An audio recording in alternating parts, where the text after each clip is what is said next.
Colombo, ça c'est vraiment un personnage très intéressant. Tout le monde le connaît. Il y a tellement eu de rediffusions. Moi je me régale à les re-regarder sur YouTube ou Dailymotion. Ce qui est vraiment intéressant chez ce personnage, pour moi il représente vraiment les caractéristiques d'un surdoué. Même si, bien sûr, la série parle d'un inspecteur, mais toute cette approche des choses est assez marrante. Je me retrouve dans beaucoup de ses traits. Et c'est comme ça d'ailleurs que j'arrive à identifier des fois des surdoués sans le savoir, sans qu'ils le sachent eux-mêmes, et par leur approche des choses. On a tous vu ça dans Colombo quand il est là, donc au début c'est l'idiot.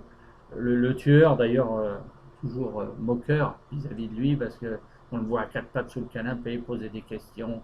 On dit mais bon, puisque nous on sait qui a tué et comment, et comment il aborde le sujet. Et lui il est là et après il en joue d'ailleurs. La nasse commence à se resserrer sur le tueur. Et il y a toujours ce moment où on voit le tueur qui comprend dans une dernière question, toujours cette question, que le type est plus intelligent que prévu. Et là, ça, c'est génial. Ça, je pense que c'est arrivé à tous les gens qui ont un QI. J'aime pas trop tous ces termes. Il y a tout le monde, il y a toujours, il y a plusieurs formes d'intelligence, mais qui ont des QI supérieurs à la moyenne, puisque ça se mesure en fait. Donc, bon, il y a des QI supérieurs à la moyenne, les zèbres et tout ça. C'est quelque chose qu'ils ont tous expérimenté, ça. Ils arrivent, on les prend pour des cons, dans le travail notamment, parce qu'ils arrivent avec un côté très candide, ils apprennent, et après, comme ils connaissent mieux, parce qu'ils ont bien appris le truc, ils en voient les travers. Donc ça peut être un défaut aussi, hein, on voit que les travers des choses, mais ils posent après des questions de plus en plus pertinentes, et ça peut être un handicap aussi, parce que dans le cas de Colombo, bon, lui mène l'enquête, c'est lui le chef. Dans le travail, attention, parce que justement, poser systématiquement les tenants et les aboutissants d'une situation, ça peut, pour votre supérieur, représenter une menace, parce qu'il voit que vous comprenez mieux la situation que lui, ou autant que lui, donc évidemment, à un certain moment, vous pouvez le déranger. Parce que le travail d'un manager, c'est surtout de protéger son boulot. Eh oui, c'est un peu cynique ce que je dis, mais regardez.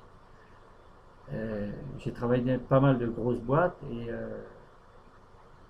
j'ai jamais vu des boîtes, j'ai travaillé à Microsoft, où dans un groupe on embauchait quelqu'un qui était plus intelligent que le manager.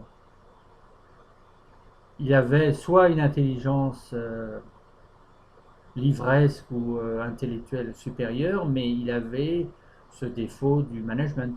Mais on n'embauchera jamais quelqu'un qui a tout le package. C'est-à-dire très intelligent et très bon gestionnaire d'hommes. Parce que là, il prend la place du manager.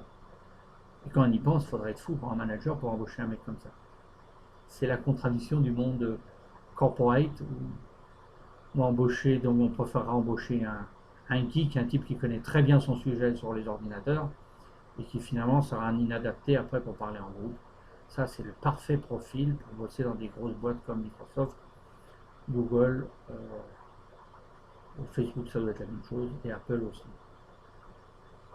Donc tout ça pour revenir à Colombo, le personnage de Colombo, pour moi, c'est vraiment un personnage qui représente le surdoué. C'est-à-dire, on se fait toujours une mauvaise image ou une fausse image du surdoué au départ. Mais il y a beaucoup de choses de révélateurs dans un surdoué, dans la façon dont il parle. Et il parle toujours avec le cœur. Et ça, c'est des choses, dans Colombo, c'est la référence à sa femme. Toujours ces choses un peu sorties du contexte qui font sourire systématiquement. Dire ma femme, ma femme, ma femme. Et chez un surdoué, oui, le cœur parle souvent, c'est les émotions qui parlent. Donc ça, c'est le point faible dans la vie de tous les jours, mais une qualité immense dans la créativité, euh, dans les domaines qu'il faudra qu'il découvre pour lui-même. Donc ça, c'est vraiment quelque chose qu'il faut qu'il développe. Euh, Trouver son environnement ou le créer, ça c'est plus dur, bien sûr, pour le commun des mortels. Créer son propre environnement. Pour un artiste, bon, monter sur scène. Pour un peintre, peindre. Pour un écrivain, écrire. Et après, ben, toutes les variantes. Il peut être, les surdoués ne sont pas que dans ces domaines artistiques classiques. Non, là, j'en ai connu qui étaient ébénistes. Donc, tout ça pour dire que c'est ce problème du surdoué, c'est son approche naïve des choses qui fait que dès le départ, on me prend un peu pour un débile. Et après, cette image-là, elle est très dure à enlever au niveau du travail. Parce que soit il continue à faire le naïf, l'emmerdeur un peu, poser des questions. Et ça, je l'ai vu dans des réunions, pas spécialement pour moi, mais quand j'ai travaillé dans des environnements où il y en avait beaucoup non diagnostiqués, comme à Microsoft, le type, on s'attend toujours à ce qu'il pose la question. On sait que lui, il pose la question pertinente, emmerdante, mais on en rit. Alors que sa question est très, très bonne en fait.